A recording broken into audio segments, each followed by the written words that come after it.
Matthew Perry en colère et méchant, révélation sur les derniers jours de l'acteur.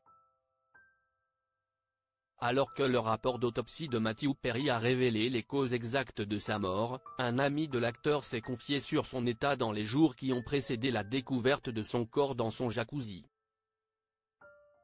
Des révélations faites auprès du magazine Mirror.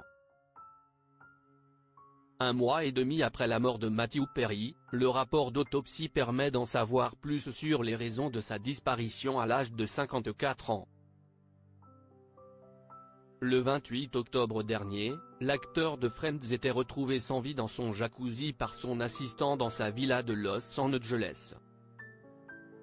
Le médecin légiste a fini par révéler les causes de sa mort. Matthew Perry avait une quantité mortelle de kétamine dans le corps ainsi que de la buprenorphine. Un produit qui est utilisé pour soulager la douleur et aider à lutter contre la dépendance aux opioïdes. Il avait également pris du tamoxifène, un médicament généralement prescrit dans les cas de cancer du sein ou pour aider à perdre du poids. Enfin, des sucettes à la nicotine et des médicaments antidiabétiques ont été découverts chez l'acteur qui tentait d'arrêter de fumer.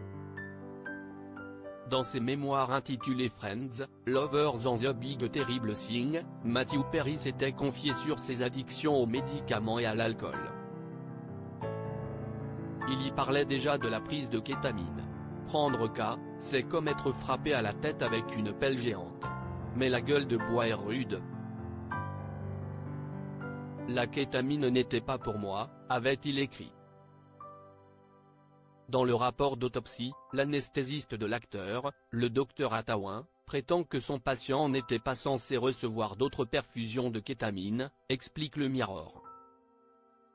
Alors pourquoi de la kétamine a-t-elle été retrouvée dans le corps de l'interprète de Chandler Bing?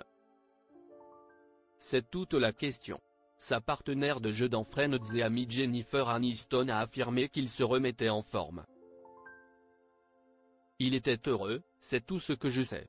J'étais littéralement en train de lui envoyer des textos ce matin-là. Il ne souffrait pas. Il n'avait pas de difficultés, avait-elle déclaré à Variety.